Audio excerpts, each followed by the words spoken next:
മംഗലാപുരത്തേക്ക് പോവാണ് കേട്ടോ. ഒരു നല്ല നിങ്ങൾക്ക് കുറച്ച് കാഴ്ചകളെ കാണിച്ചു തരാമെന്ന് വെച്ചുള്ളൊരു ഉദ്ദേശം കൊണ്ട് പോവാണ്. അവിടെ ഒരു ക്ഷേത്രമുണ്ട്, ആ പരിസരം നിങ്ങൾക്ക് ഞാൻ കാണിച്ചു തരാം. മംഗലാപുരത്ത് വിശ്വപ്രസിദ്ധമായ ശ്രീ കദ്രി മഞ്ജുനാഥ സ്വാമി ക്ഷേത്രത്തിലാണ് ഞാനിപ്പോൾ നിൽക്കുന്നത്. വളരെ പുണ്യപുരാതനമായ ഒരു ക്ഷേത്രമാണ് കേട്ടോ. ഇത് ഗണപതി കോവിലാണ്, പിള്ളേർ കോവിലാണിത്. ഇനി ഇവിടെ ചുറ്റും നോക്കുവാണെങ്കിൽ ഒരുപാട് കാഴ്ചകൾ നിങ്ങൾക്ക് കാണാൻ പറ്റും കേട്ടോ. ഒരുപാട് പുരാതന ക്ഷേത്രങ്ങളിൽ ഒന്നായ ഒരു ക്ഷേത്രമാണിത്. പച്ചപ്പ് നിറഞ്ഞ ഒരു പ്രദേശമാണിത്. ഇതിന്റെ ചുറ്റും എന്ന് പറയുന്നത് നല്ല പച്ചപ്പ് നിറഞ്ഞ നല്ല മനോഹരമായ കാഴ്ചകൾ ഇനിയും കാണാറുണ്ട്. ബാക്കിയുള്ള കാഴ്ചകളായിട്ട് നമുക്ക് മുമ്പോട്ട് പോകാം. കണ്ടോ, നല്ല കരിങ്കല്ല് കൊണ്ടുള്ള ഫ്ലോറിങ്ങും ചുറ്റുമതിലൊക്കെയാണ്. വളരെ, ഞാൻ പറഞ്ഞല്ലോ, പുണ്യപുരാതനമായ ക്ഷേത്രങ്ങളിൽ ഒന്നാണിത്. ഒരുപാട് സ്ഥലങ്ങളിൽ നിന്നും ദൂരെ നോക്കിയ ആൾക്കാർ ഒരുപാട് വരാറുണ്ട്. സംഭവം കാണിച്ചു തരാം കേട്ടോ. ഈ വിളക്ക് കണ്ടോ, ഇവിടെ നിന്നുള്ളൊരു ക്ഷേത്രത്തിൻ്റെ വ്യൂ ആണിത്. ദീപസ്തംഭം കണ്ടോ, എത്ര ഹൈറ്റിലാണ് നിൽക്കുന്നതെന്ന് നോക്കി. ഇതിൽ വിളക്കിട്ട് കത്തിക്കാന്ന് പറഞ്ഞു കഴിഞ്ഞാൽ ഒരു അഭ്യാസം തന്നെയാണ്. അത്രയും ഹൈറ്റിലല്ല നിൽക്കുന്നത്. ബാക്കി കാഴ്ച കണ്ട് പോവാം. ഇവിടെ നല്ലൊരു കാഴ്ച നിങ്ങളെ കാണിച്ചു തരാൻ വേണ്ടി വന്നയാ. നമുക്ക് മുകളിലോട്ട് പോകാൻ വേണ്ടി എണ്ണയും പൂവും മേടിക്കുന്നുണ്ട്. അപ്പം നമുക്ക് ഉള്ളിൽ പോയിട്ട് ഈശ്വരന് സമർപ്പിച്ചിട്ട് വരാം. അപ്പോൾ ഉള്ളിൽ നമ്മൾ ക്യാമറ കൊണ്ടുപോകാൻ പാടില്ല എന്നാണ് പറഞ്ഞത്. ഹനുമാൻ സ്വാമിയുടെ ശില്പം കണ്ടോ, എത്ര ഉയരത്തിലാണ് നിൽക്കുന്നത് നോക്കി. ആഞ്ജനേയ സ്വാമിയുടെ ഒരു ശില്പം. വേറെ ഒരു സ്ഥലം കാണിച്ചു തരാം. നമ്മൾ ഇവിടുന്ന് ഇത്രയും സ്റ്റെപ്പ് കയറി പോകുമ്പോൾ ഒരു ജോഗി മഠമുണ്ട് കേട്ടോ. അവിടെയൊക്കെ നമ്മളിപ്പോൾ പോയിക്കൊണ്ടിരിക്കുന്നത്. വിശ്വപ്രസിദ്ധമായ ഒരു ക്ഷേത്രത്തിൻ്റെ ഭാഗമായിട്ടുള്ള ഒരു മഠമാണിത്.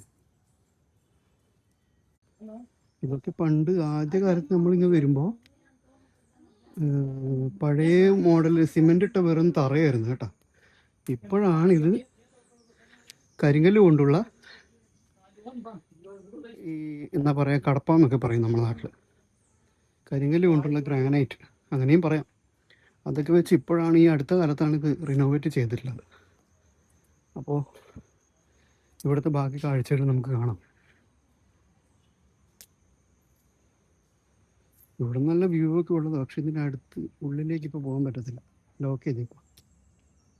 ഇവിടെ നല്ല വ്യൂ ഒക്കെ കാണാറുള്ളതാണ്. ഇത് കാണുന്നത് ഗുളികൻ്റെ പറയാണെന്ന് തോന്നുന്നു. കന്നഡയിലാണ് എഴുതിയിരിക്കുന്നത്, കാരണം എനിക്ക് കന്നഡ വായിക്കാൻ അറിയില്ല, മലയാളിയല്ലേ. അപ്പോൾ നമുക്ക് മുകളിലോട്ട് പോയിട്ട് കാഴ്ചകൾ കാണിച്ചു തരാം. നടക്കുമ്പോൾ സൂക്ഷിക്കണം, ഇല്ലെങ്കിൽ വഴുതി എങ്ങാനും വീണ് കഴിഞ്ഞാലേ സീനാവും. ഒരുപാട് സ്റ്റെപ്പ് കയറാനുണ്ട് ഇനിയും, ഒരുപാട് സ്റ്റെപ്പ് കയറാനുണ്ട് ഇനി. വഴുതുമോ ഇല്ലയോ എന്നുള്ളൊരു പേടി കൊണ്ട് ഇത്രയും സ്ലോ ആയിട്ടാണ് നടക്കുന്നത്.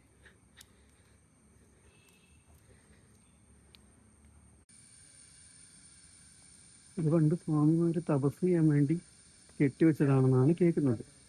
ഐതിഹ്യം അങ്ങനെയാണ് പറയുന്നത്. ഇവിടുത്തെ പൂജാരിമാരോട് ചോദിച്ചപ്പോൾ അവരങ്ങനെയാണ് പറഞ്ഞത്.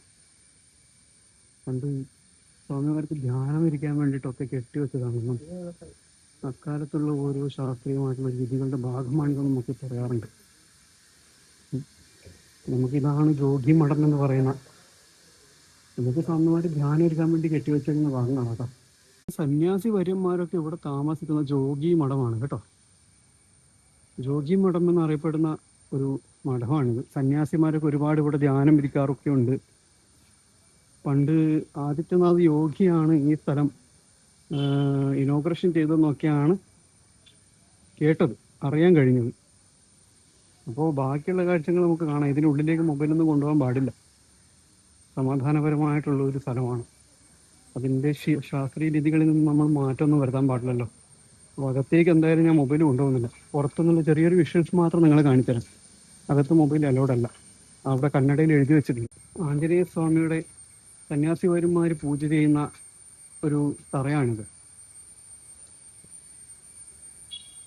ഇവിടെ കന്നഡ ഭാഷയിൽ പറയുകയാണെങ്കിൽ കട്ടെ എന്ന് പറയും. ആഞ്ജനേയ സ്വാമി അവരുടെ കട്ടെ എന്ന് പറയും, അങ്ങനെയാണ് കന്നഡയിൽ പറയുക. പാടില്ല. എന്നാൽ അവരോട് അനുമതി ചോദിച്ചിട്ട് ഈ ബെല്ല് നിങ്ങളെ കാണിച്ചു തരുന്നതായിരിക്കും. എത്ര വല്ല ബെല്ലാന്ന് നോക്കിയേ. ക്വിൻ്റൽ കണക്കിന് വെയിറ്റ് ഉണ്ടാവും ഈ കല്ലിന് അല്ലേ? രണ്ടും കൂടി ആകുമ്പോൾ ഇതിൻ്റെ സ്റ്റാൻഡും കാര്യങ്ങളൊക്കെ നോക്കി എത്ര വലിയ ഭീമൊക്കെ വെച്ചിരിക്കുന്നത്. എടുക്കത്തെ വെയിറ്റ് ആയിരിക്കും ഇതിന്. ഉണ്ടോ? ഇത് പഠിക്കാനൊന്നും പാടില്ല. അപ്പോൾ ഇതൊക്കെയാണ് ഇവിടുത്തെ കാഴ്ചകൾ എന്ന് പറയുന്നത് കേട്ടോ. അതിനിപ്പോൾ ഇവിടെ വരാഹൻ നവഗ്രഹ വനം എന്നൊരു സ്ഥലമുണ്ട്. അവിടേക്ക് പോകാൻ നോക്കാം. അവിടെ പോകാൻ പറ്റുമെന്ന് അറിയില്ല. ഇതാണ് നവഗ്രഹ വനം. അവിടേക്ക് പോവാണ്. ഇപ്പോൾ തറയിൽ നല്ല പായലുള്ളതുകൊണ്ട് വഴുക്കലുണ്ടാവും കേട്ടോ, സൂക്ഷിക്കണം. ഒരുപാട് നല്ലോണം വഴുക്കലുണ്ട് ഇവിടെ. മെല്ലെ വന്നില്ലെങ്കിൽ വീണ് തല പൊട്ടാൻ ചാൻസ് ഉണ്ട്. ആൾക്കാരൊക്കെ മെല്ലെ തന്നെയാണ് പോകുന്നത്. അപ്പം ഞാനും പിച്ച എന്ന് പറഞ്ഞ് കുഞ്ഞ് നടക്കുന്നവരെ നടക്കുക. വഴുതി എങ്ങനെ വീണ് കഴിഞ്ഞാൽ നാണക്കേടുമാണ്, സീനുമാണ്. ഓക്കെ, അപ്പം നവഗ്രഹ വനത്തിലേക്ക് പോയിക്കൊണ്ടിരിക്കുക. ഇതാണ് നാഗത്തറൊക്കെയാണ് ഇതാട്ടോ. അപ്പോൾ നമ്മൾ ഇവിടെ നിന്ന് സ്റ്റെപ്പ് ഇറങ്ങാണ്. അവിടെ നവഗ്രഹ വനത്തിൽ പോയപ്പോൾ അങ്ങനെയാണ് ഇങ്ങനെയാണെന്നൊക്കെ ഒരു സ്വാമി മുഖത്ത് നോക്കി പറഞ്ഞായിരുന്നു. പക്ഷെ ഇപ്പോൾ അതിൻ്റെ പരിഹാരം ചെയ്യണം എന്നൊക്കെ പറഞ്ഞായിരുന്നു. പക്ഷെ അതൊക്കെ ചെയ്യാന്ന് വെച്ച് കഴിഞ്ഞാൽ വളരെ ചിലവേറിയ ഒരു പരിപാടി കൂടി ആയതിനാൽ അതിനൊന്നും ഞാൻ മുതിരുന്നില്ല. ദൈവമുണ്ട്. ദൈവം എന്നൊരു ശക്തി ഉള്ളതാണെങ്കിൽ പ്രശ്നങ്ങളൊന്നും വരാതെ ഈശ്വരൻ കാത്തോളും എന്നല്ലേ. അപ്പോൾ നമുക്ക് ഇവിടെ നിന്ന് ഇനി ഇറങ്ങിപ്പോകാം, താഴെ ഇറങ്ങാം. നമ്മളിവിടുന്ന് പോവാണ് അമ്പലത്തിൽ നിന്ന് കേട്ടോ. ഇവിടെ അധികം കാഴ്ചകളൊന്നും കാണിക്കാൻ പറ്റില്ല, കാരണം ക്യാമറ അധിക സ്ഥലങ്ങളിൽ അലൗഡ് അല്ല, റെക്കോർഡിംഗ് ഒന്നും ചെയ്യാൻ വിടത്തില്ല. അതുകൊണ്ട് നമ്മളിപ്പോൾ ഇവിടുന്ന് പോവാണ്.